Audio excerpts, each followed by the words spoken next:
কিভাবে সেই হাতকে প্রতিহত করতে হয় আমরা দেখিয়ে দেব ইনশাআল্লাহ। আমরা পারবেন না বোনেরা? শুনেন, হযরত শিফা রাদিয়াল্লাহু তাআলা আনহু ছিলেন, তিনি বাজার কমিটির পরিদর্শক ছিলেন।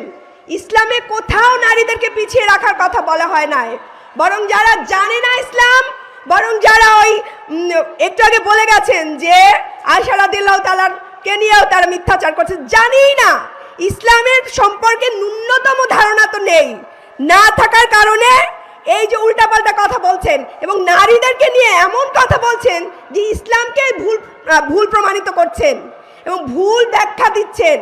আমরা আর তাদের সাথে নাই, আমরা সন্ত্রাসী চাঁদাবাজ দেখতে চাই না বাংলাদেশে। আসসালামু আলাইকুম।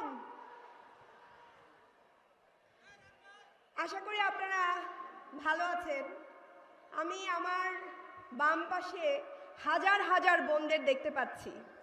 আমার কাছে খুবই ভালো লাগছে যে আমি হাজার হাজার বোনদের সামনে দুটা কথা বলার সাহস পেয়েছি এবং আল্লাহ আমাকে সেই তৌফিক দিয়েছেন। বোনেরা, এই যে এদিকে শুনেন, বাংলাদেশের সবচেয়ে বড় বড় সংকটকালীন মুহূর্তে আমরা মেয়েরা দাঁড়িয়েছিলাম, দাঁড়াইনি? এমনকি ইসলামেও বড় বড় সংকটকালীন মুহূর্তে নারীরা দাঁড়িয়েছিল। নারীরা যুদ্ধেও অংশগ্রহণ করেছিল না? আমরা আজকে একটা সংকটকালীন মুহূর্তে দাঁড়িয়ে আছি। আমাদের 11 দলীয় জোটের জোয়ার দেখে মানুষজন, দুষ্ট লোকেরা আমাদের পেছনে লেগেছে। তারা আমাদের সাথে এখন নারী কার্ড খেলছে, তারা আমিরে জামাতের অ্যাকাউন্ট হ্যাক করছেন। এমনকি কত পরিকল্পিত অংশ দেখেন, হ্যাক করে তিনি বলেছেন হ্যাকার ধরা পড়েছে, তারপরও সেই হ্যাকিং নিয়ে রাজনীতি করছে। আর কি বলছে তারা নাকি আমরা নাকি চাকরিজীবীদের খারাপ কথা বলেছি। অথচ দেখেন, আমাদের দুজন নেতা আছেন, এর মধ্যে আমাদের আমিরে জামাত একজন, তার স্ত্রী কিন্তু একজন চাকরিজীবী। আর তাহলে সে শুধু তার স্ত্রী নয়, তার 2 কন্যা, তারাও কিন্তু চাকরিজীবী। তাহলে এই যে একটা মিথ্যা অপপ্রচার, এবং এই অপপ্রচার দিয়ে আবার কিছু লোকজনকে দাঁড় করিয়ে এই যে একটা মিথ্যা চালানো, এর বিরুদ্ধে আমরা দাঁড়িয়ে গেছি না? এই যে দেখেন, আমি চাকরিজীবী বোন হয়ে দাঁড়িয়ে গেছি। আপনারা বোনেরা এই যে ভাইদের পাশে দাঁড়ান, দেখেন আমাদের ভাই হাদিকে মেরে ফেলছে। হাদি আজকে নাই, কিন্তু হাদির বোনেরা আছে, হাদির ভাইরা আছে। আমিরে জামাত কথা দিয়েছেন এই ঐক্যবদ্ধ বাংলাদেশ সরকারের জোট ক্ষমতায় আসলে তিনি মা বোনদের জন্য এমন সরকার গঠন করবেন যেখানে মা বোনরা রাত 11টার সময় বাইরে চলতে সেফ ফিল করবে। বলেন মাশাআল্লাহ। কোন নেতার ক্ষমতা আছে? এত বড় কথা দেওয়ার?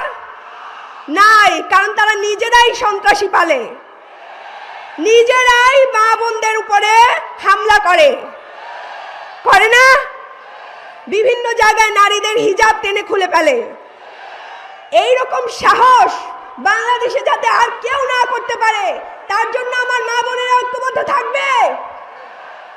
থাকবেন ইনশাল্লাহ। আপনাদের গায়ে কেউ হাত দিতে আসলে, আপনাদের হিজাব টেনে কেউ খুলে ফেলতে আসলে, আপনারা একজন শত শত নারীরা পথে নেমে যাবেন। এই পরিমাণ শক্তি আর সাহস কাউকে আর দিবেন না।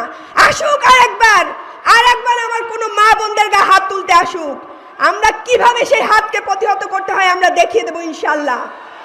আমরা পারবেন না বোনেরা? শুনেন, হযরত শিফা রাদিয়াল্লাহু তাআলা আনহু ছিলেন, তিনি বাজার কমিটির পরিদর্শক ছিলেন। ইসলামে কোথাও নারীদেরকে পিছিয়ে রাখার কথা বলা হয় নাই, বরং যারা জানে না ইসলাম, বরং যারা ওই একটু আগে বলে গেছেন যে আয়েশা রাদিয়াল্লাহু তাআলার কে নিয়েও তারা মিথ্যাচার করছে, জানেই না, ইসলামের সম্পর্কে ন্যূনতম ধারণা তো নেই, না থাকার কারণে এই যে উল্টাপাল্টা কথা বলছেন এবং নারীদেরকে নিয়ে এমন কথা বলছেন যে ইসলামকে ভুল প্রমাণিত করছেন এবং ভুল ব্যাখ্যা দিচ্ছেন। আমরা আর তাদের সাথে নাই, আমরা সন্ত্রাসী চাঁদাবাজ দেখতে চাই না বাংলাদেশে।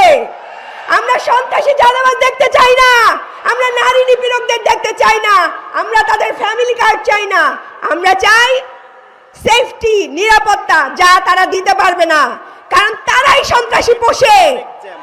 এই যে সন্ত্রাসীরা হাত দেয় না গায়ে, এই সন্ত্রাসীরা এই ছাত্র দলের ভাইরা বোনদের গায়ে হাত দেয় না, এর দায় কিন্তু তারেক রহমানেরও আছে। এতগুলা বোনকে মারা হয়েছে, কোথাও দেখছেন তার নির্দেশনা? তিনি কি কোথাও বলছেন যে কোনো মা বোনদের গায়ে হাত দিবেন না?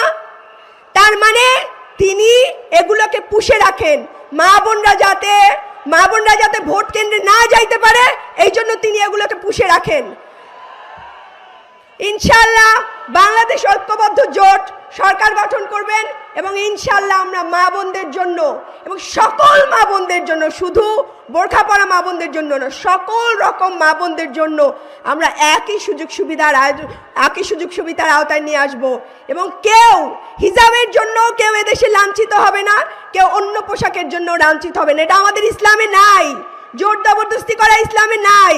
যার যা ভালো লাগবে, যতক্ষণ পর্যন্ত সে রাষ্ট্রের কোনো ক্ষতি না করবে ততক্ষণ পর্যন্ত আমরা তাদেরকে তাদের মতোই থাকতে দিব। ইনশাআল্লাহ আপনারা দোয়া করবেন এবং ঐক্যবদ্ধ বাংলাদেশ জোটের জন্য দোয়া করবেন, যাতে আমরা ক্ষমতায় আসতে পারি এবং মানুষের সেবক হইতে পারি। আল্লাহ হাফেজ।